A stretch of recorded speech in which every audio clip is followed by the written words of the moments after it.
The observation deck of the Krillian warship hummed with the usual rhythmic pulse of power cores, a sound that had become as familiar to me as my own breathing. I, Vexar, stood with my 7 eyes focused on the tactical display, watching the small human vessel drift through contested space like a leaf caught in a cosmic wind. My combat spines rippled with anticipation. This was supposed to be simple. One human transport, already damaged from what our sensors indicated was a pirate raid, limping toward the nearest jump gate. Easy prey. The kind of salvage operation that would earn my squad enough credits to drink for a month. "Thermal signatures are dropping," announced Quilix from the sensor station, her chitinous plates clicking together in what I had learned meant uncertainty. "The human ship is venting atmosphere from 3 sections. "Life signs?" I asked, though I already suspected the answer would complicate things. Humans were never simple, even when they should be. 1. Quilix's antennae twitched. Just 1 human. Still alive in the command center? I felt my secondary heart skip. 1 survivor on a ship that size meant either incredible luck or something far more interesting. In my 15 cycles of raiding these trade routes, I had learned that humans who survived when they should not have possessed a quality my species lacked words for. The closest translation would be stubbornness mixed with madness, seasoned with a complete disregard for probability.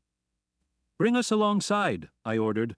"Boarding party of 5. Standard extraction protocol." My second in command, a massive Grenthok named Tuller, grunted his approval. His forearms flexed as he checked his pulse rifle, the weapon looking almost small in his grasp. Tuller had broken a station door with his bare hands once, during a raid gone wrong. I had seen him tear through reinforced bulkheads when motivated.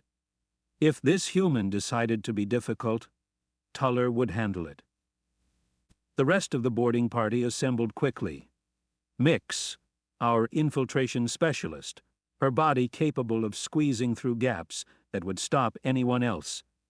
Ren and Kess, twin Valorians whose telepathic link made them perfect for coordinated assaults. And me, because I never sent my people into situations I would not face myself. We crossed through the docking umbilical, our magnetic boots clanking against the metal floor. The human ship groaned around us, damaged systems sparking and hissing. Emergency lights bathed everything in a sickly red glow.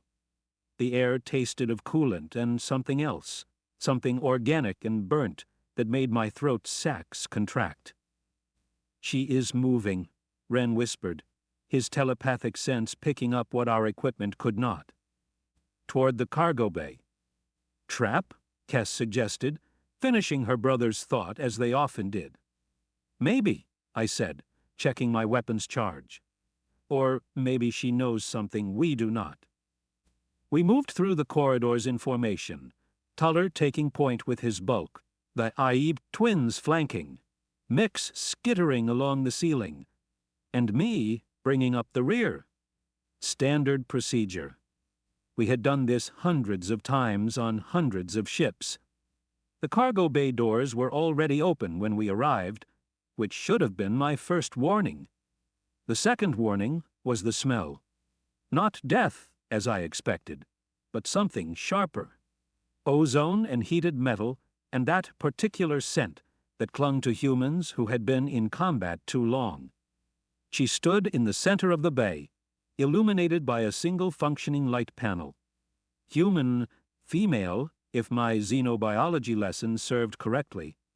Average height for her species. Dark hair pulled back in a practical manner. No armor, just a simple jumpsuit marked with old blood and newer scorch marks. One arm hung at an odd angle, clearly broken. Her face bore cuts that had bled and dried. But her eyes.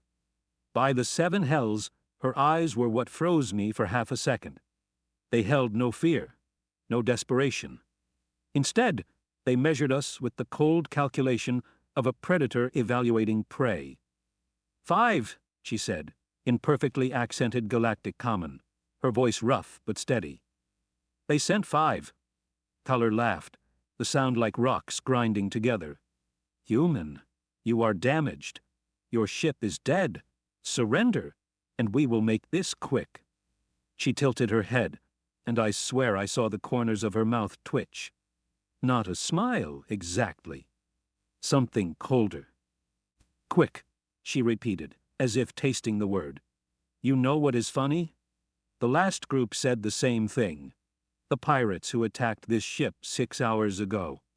12 of them, armed to the teeth, absolutely certain this would be quick. Where are they now? Mix asked from above, her voice hissing through translator implants. The human's expression did not change.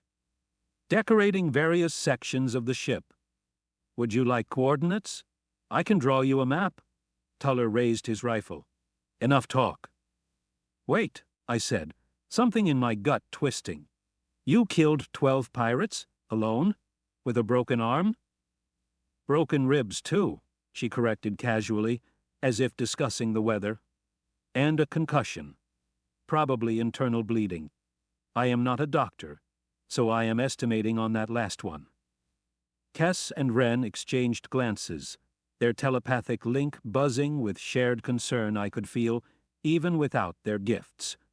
Mix's claws scraped nervously against the ceiling panels. Even Tuller's confidence seemed to waver, his rifle dropping a fraction of a degree. You are bluffing, I said, though I was not sure who I was trying to convince. 12 armed pirates against one human? Impossible. She reached down, slowly enough not to trigger our weapons, and picked up something from the deck. A helmet. Crexian design. The faceplate was shattered inward, the internal padding soaked with purple blood. This one thought I was bluffing too, she said, tossing it toward us. It clattered to a stop at Tuller's feet. He learned otherwise, eventually. The temperature in the room seemed to drop. I had raided human colonies, fought human. Security forces, even tangled with their military once and barely escaped with my crew intact. Humans were dangerous in groups, everyone knew that. But one human, injured, alone on a dying ship? Last chance, Tuller growled, though I noticed his lower arms trembled slightly. Drop to your knees, hands behind your head. The human laughed. Actually laughed. A sound that echoed wrong in the metal bay. You misunderstand the situation. This is not a negotiation. This is not a surrender. This is a warning. Warning? I asked, my weapon training on her center mass. You warn us? She nodded, and her eyes somehow grew colder. Go back to your ship. Leave this sector. Forget you ever saw this vessel. Because if you do not, if you insist on doing this, then understand something very clearly. She paused, and in that pause I heard a dozen sounds I had been ignoring. The hum of active machinery that should have been dead. The whisper of ventilation systems cycling air they should not have. The click of automated defenses coming online throughout the ship. This ship is mine, she continued, her voice dropping to barely above a whisper. This sector is mine, and I am tired, in pain, and really, really not in the mood for mercy. So when I kill all of you, and I will kill all of you, your crew will send more. They will send 10, maybe 20, and I will kill them too. Then your superiors will send 50, and then 100, and I will paint this entire sector with your species until they finally understand what I am telling you right now. Tuller fired. Not a warning shot, a kill shot, aimed directly at her chest. The plasma bolt seared through the air with a sound like tearing fabric. She moved. I had seen humans move before, had fought them, had watched them in combat simulations. But this was different. This was not the panicked scrambling of prey or the trained responses of a soldier. This was something fundamental, something that lived deeper than training or tactics. The bolt missed by centimeters, splashing against the bulkhead behind where she had been standing. Before Tuller could adjust his aim, she closed the distance between them, moving in a way that made my combat computers scream warnings about velocity and force ratios that should not apply to organic beings. Her good arm came up holding something small and metal. A tool, maybe a wrench, I could not tell. She drove it into the soft joint where Tulor's lower right arm connected to his torso. He roared, dropping his rifle, reaching for her with his other 3 arms. She was already gone, rolling under his grasp, coming up inside Wren's guard. The Valorian twin tried to bring his weapon to bear, but she grabbed his wrist, twisted in a way that made joints bend wrong, and suddenly Wren's own gun was pressed against his skull. "Tell your sister to drop her weapon," the human said, her voice perfectly calm despite being surrounded by 5 armed warriors, "or I demonstrate what Valorian brains look like in microgravity." Kess froze, her weapon halfway raised. The telepathic link between the twins meant she felt everything Wren felt, including the cold press of metal against his head, and the absolute certainty in the human's grip. "Drop it," Wren wheezed. I should have shot her then. My weapon was trained, my aim was true, the shot was clear. But I hesitated, because nothing about this made sense. Injured humans did not move like that. Outnumbered humans did not speak with that kind of confidence. Dying humans did not smile the way she was smiling right then. Mix dropped from the ceiling, her natural agility making her a blur of motion as she dove toward the human's exposed back. The human spun, using Wren as a pivot point, and kicked out with both legs. The impact caught Mix mid-lunge, sending her crashing into a stack of cargo containers. 4 seconds, the human said, still holding Wren hostage. "That is how long you have all been in this room. 4 seconds, and your formation is broken. Your heavy weapons specialist is injured, and I am using one of you as a shield. Now imagine what happens when I stop being gentle." "Gentle?" Tuller roared, his wound leaking blue blood. "You call this gentle?" "You are alive," she pointed out. "That counts as gentle in my current mood. Ask the pirates." "Oh wait, you cannot, because they are all very dead." I made a decision then, one that probably saved my life, and definitely saved my crew. I lowered my weapon. "Stand down," I ordered. "Captain?" Mix hissed, pulling herself from the wreckage. "I said stand down." My voice cracked like a whip, using the command tone I reserved for mutinies and disasters. "Everyone, weapons down, now." Tulor stared at me like I had grown extra heads, but he complied. The twins froze in place, Cass lowering her rifle slowly, while Wren remained trapped in the human's grip. Mix's claws retracted with visible reluctance. The human watched this with those cold, calculating eyes. After a moment, she released Wren, shoving him toward his sister. He stumbled, grabbing his wrist where she had twisted it. "Smart captain," she said, and I could not tell if she was mocking me or complimenting me. Possibly both. "You actually use the brain your species evolved." "What do you want?" I asked, keeping my hands visible and away from my weapons. "Want?" She seemed to consider this. "Originally, I wanted to repair my ship and continue to my destination. Then pirates decided I was easy prey. Now, I want to finish my coffee, which got spilled during the fighting, take something for this headache, and not have to scrub alien blood out of my cargo bay for the 3rd time this week. What I do not want is to add 5 more bodies to the count." "You would let us go?" Tuller asked, his skepticism obvious even through the pain. "I would prefer it, actually. Killing is exhausting, and I am already running on about 4 hours of sleep over the last 3 days. Plus, your ship probably has medical supplies that work on your biology, and I might have hit Tuller's equivalent of a kidney. He should probably get that looked at. I glanced at Tuller, who was indeed looking pale, his blue blood spreading across his uniform at an alarming rate. The human was right. That wound needed immediate attention. "What guarantee do we have?" I asked. "That you will not shoot us in the back as we leave?" She picked up Tulor's dropped rifle, checked its charge, and tossed it back to him. He caught it reflexively, staring at the weapon in disbelief. "If I wanted you dead, you would be dead," she said simply. "I have had multiple opportunities in the last 20 seconds alone. The fact that you are still breathing and asking stupid questions is your guarantee." Mix made a sound like escaping steam.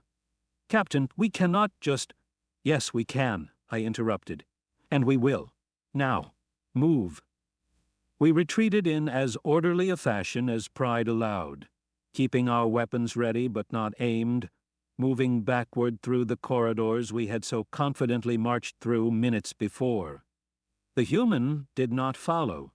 She just stood there in that cargo bay, watching us go with an expression I could not read.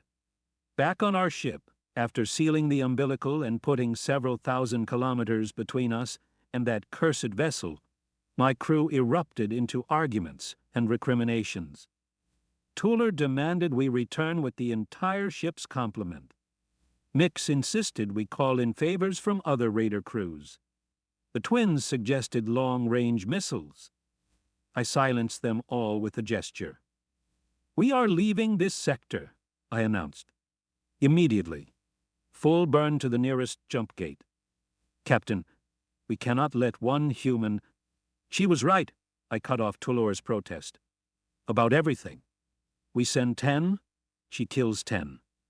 We send 100, we lose 100. That human was not running on training or equipment or even luck. That was pure, concentrated survival instinct mixed with combat experience that made our ambush look like children playing soldier." "So we just run?" Mix's voice dripped with disgust.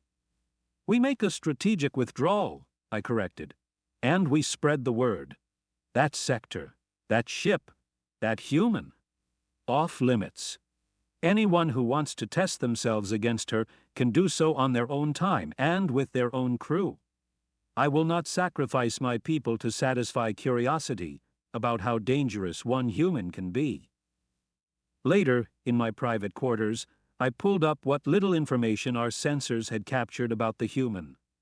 No name in our databases, no matching facial recognition, no criminal record or military service we could find. Just one human woman on one damaged ship, who had somehow become the most dangerous thing in 3 sectors of space. I flagged the entire region in our navigation computers with the highest threat level our systems allowed. Not for gravity wells or radiation belts or pirate havens. Just one human who had looked at 5 trained warriors and seen only the opportunity to send a message. The AV message had been received. Loud and clear. That human owned that space now, not through superior firepower or numbers, but through the simple, terrifying truth that she would stack bodies to whatever height necessary to protect what was hers. And somewhere in the back of my mind, I wondered how many others had received the same message before us. How many pirates, raiders, and fools had tested her patience and paid the price. I wondered how high that stack of bodies already was. 3 standard cycles passed before I heard about her again. I had moved my crew to the far rim territories, taking contracts that kept us well away from anywhere a lone human in a damaged freighter might drift. We raided supply convoys, hit mining operations, kept our heads down and our profits modest. Safe work. Boring work. The kind of work that kept you alive. Then Jack showed up at our usual cantina on Refuel Station Gamma. his scales reflecting the dim lights in patterns that signaled distress. Jex ran information networks across 6 systems, trading gossip and intelligence to anyone with credits. He usually looked smug, like he knew secrets that would get lesser beings killed. Today, he looked haunted. Vexar. He slithered into the seat across from me, his 3 tongues tasting the air nervously. I need to ask you something, and I need you to be completely honest. I set down my drink. Jex never asked for honesty. He dealt in lies, half-truths, and carefully worded deceptions.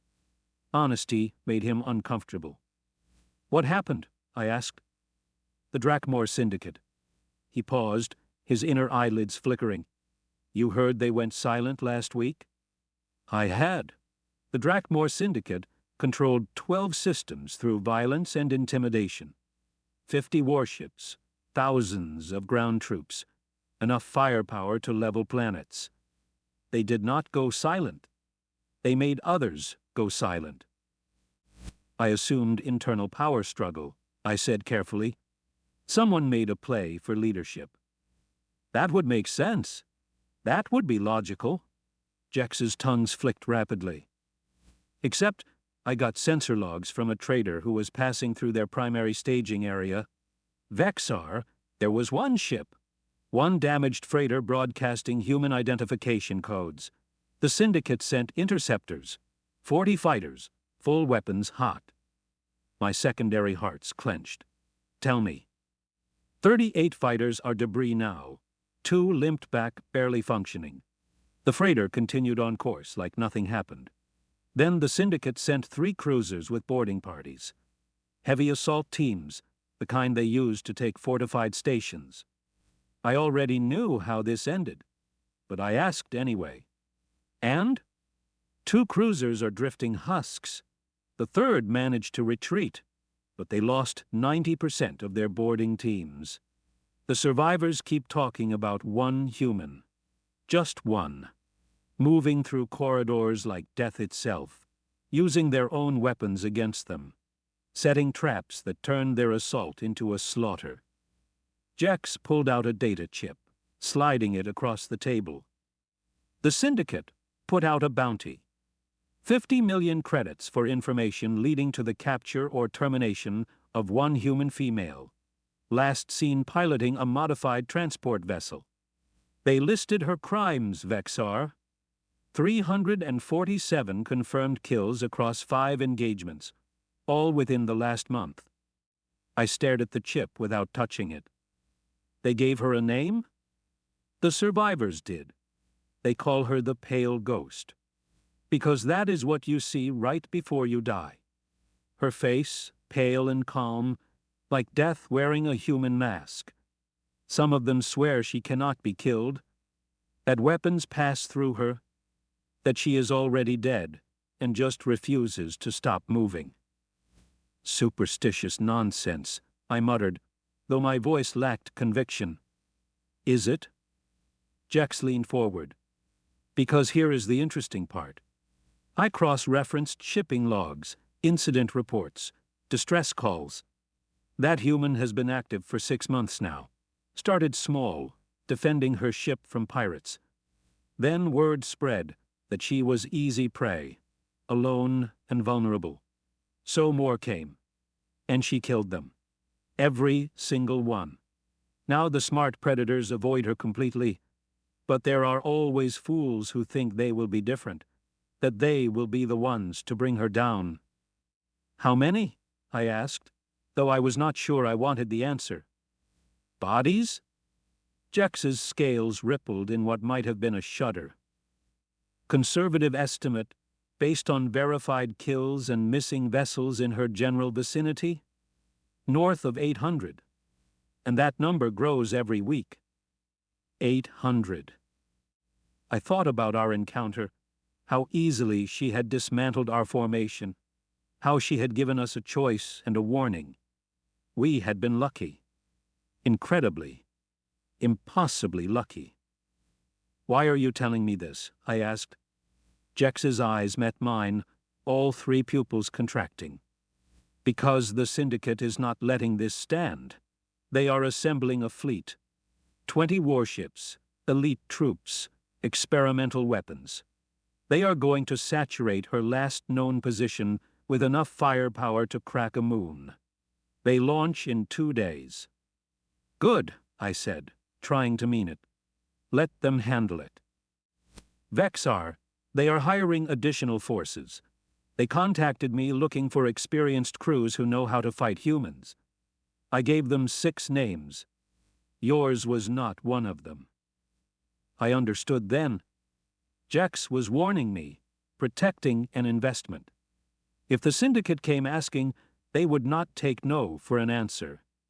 And if I refused to join their vendetta against one human, they would assume I was compromised, possibly working with her. I appreciate the consideration, I said slowly. But I think my crew and I need to find work even further out. Maybe beyond the rim entirely. Smart. Jex stood to leave, then hesitated. One more thing. That trader who saw the fighter engagement? His sensors picked up something odd. After the human ship destroyed those fighters, after it should have been running or hiding or doing anything except attracting more attention, it broadcast a message on open channels. What message? Just 2 words, in perfect Syndicate battle cant. Send more. After Jex left, I sat in that cantina for 3 hours, nursing drinks I barely tasted. The story spread through the station like fire through oxygen. The pale ghost. The human who could not die. The woman who had turned an entire sector into her personal hunting ground. Some spoke of her with fear. Others with greedy excitement, seeing only the massive bounty. A few, like me, understood the truth. She was not hunting anyone. She was defending her territory the only way the galaxy understood. Through overwhelming, undeniable violence. I gathered my crew that night, told them we were leaving immediately, heading for the deep frontier where Syndicate influence meant nothing and human territories were too distant to matter.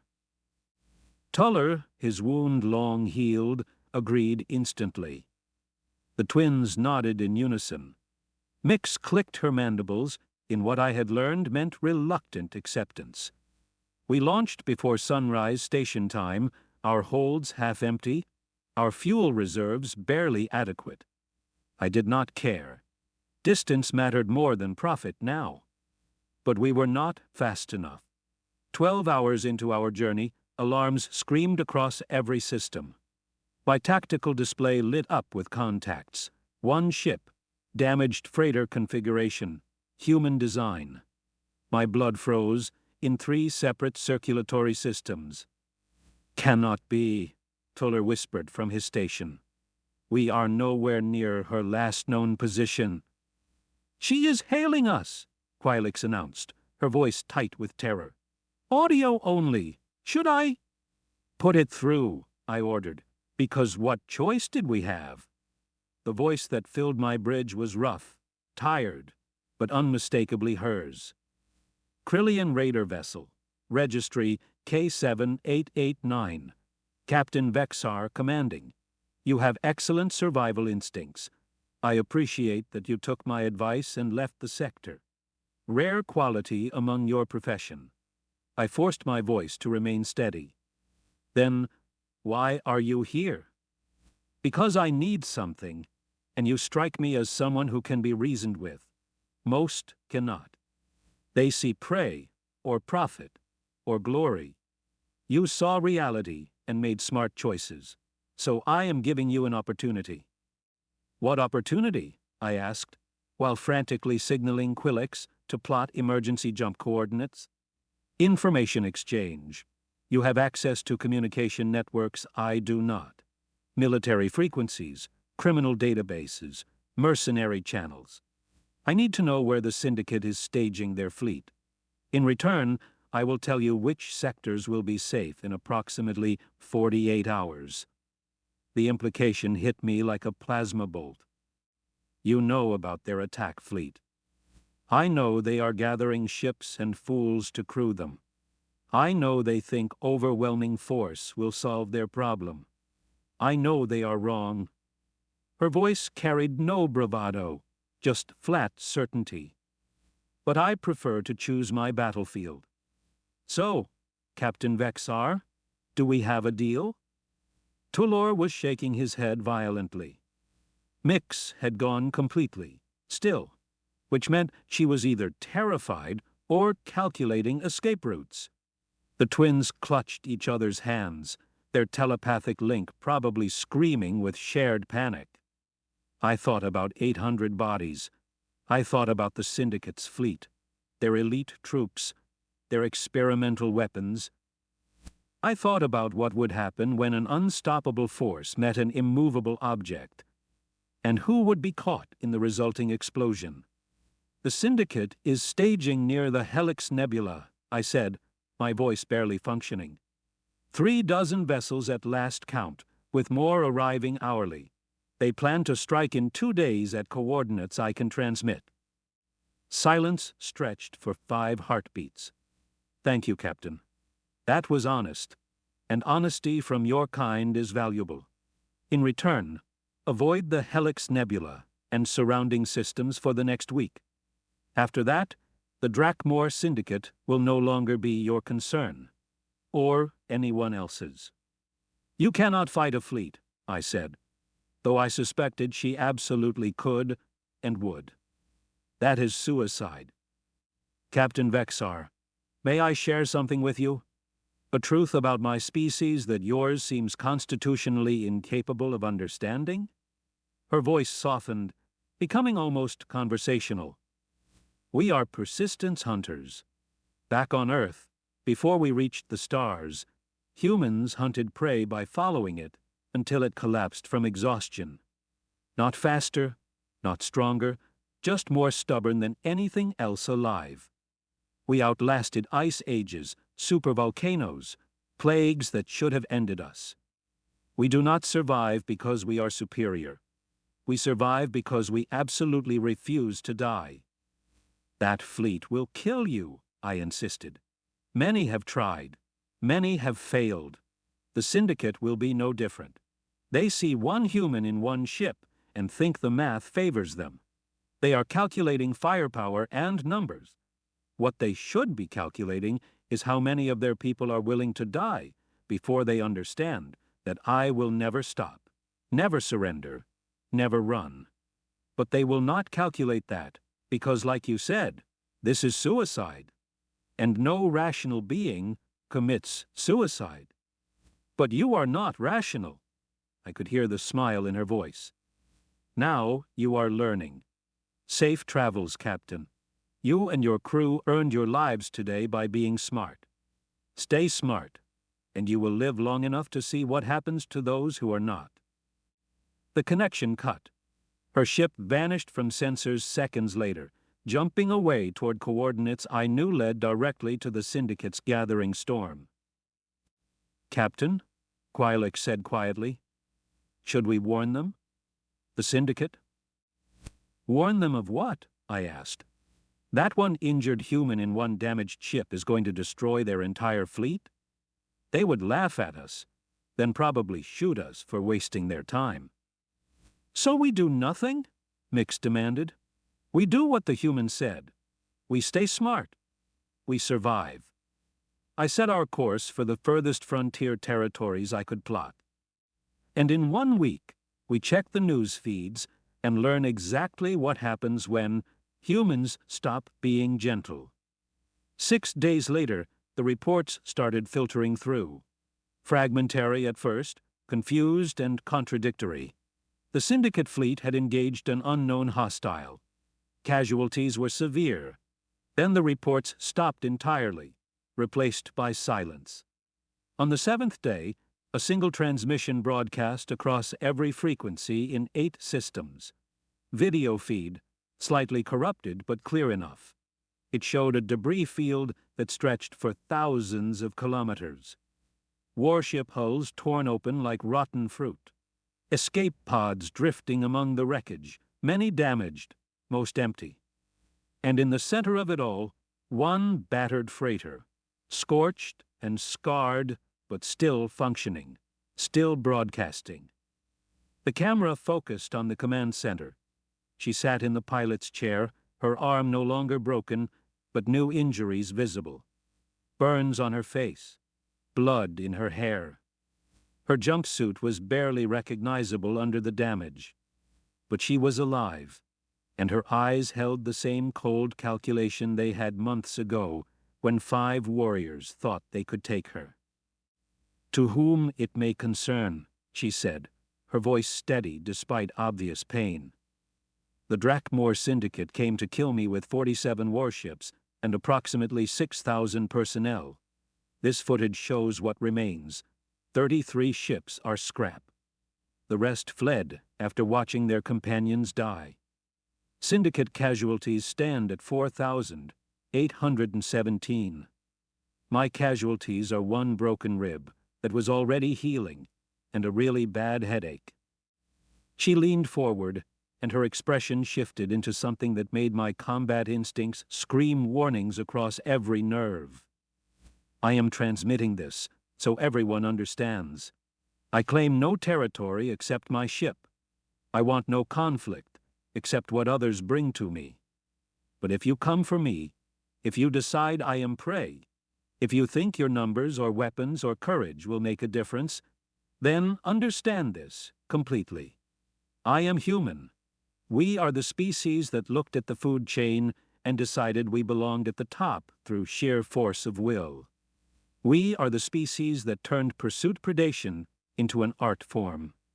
We do not give up. We do not surrender. We do not die easily." She stood, walking to the viewport, her reflection visible in the transparent material. Behind her, the debris field glittered like scattered stars. "So here is my final offer to every pirate, raider, syndicate, and fool in this sector. Leave me alone, and I leave you alone. Simple. Clean. But if you insist on testing me, if you think you will be different, that you will succeed where thousands have failed, then by all means, come find me." Her smile was not human anymore. It was something older, something that had survived when it should not have, something that had turned survival into an offense. "Bring your ships, bring your armies, bring everything you have. And when I am standing in the wreckage of your fleets, when your survivors are trying to explain how one human destroyed everything you built, remember that I gave you a choice." The transmission ended. I never saw her again. Neither did anyone else who valued their lives. The sector she claimed became known as the Dead Zone, not because nothing lived there, but because everything that tried to take it from her died. Pirates found easier prey. Syndicates focused on territories that did not cost thousands of lives to contest. Trade routes shifted to avoid her space entirely. And me? I retired 2 years later with enough credits to buy a small moon in a quiet system. I tell stories sometimes, in cantinas where old raiders gather, about the time I met death wearing a human face, about the warning she gave that I was smart enough to heed. But mostly, I tell them about the lesson she taught me, that humans do not fight like the rest of us. They do not calculate odds or measure outcomes.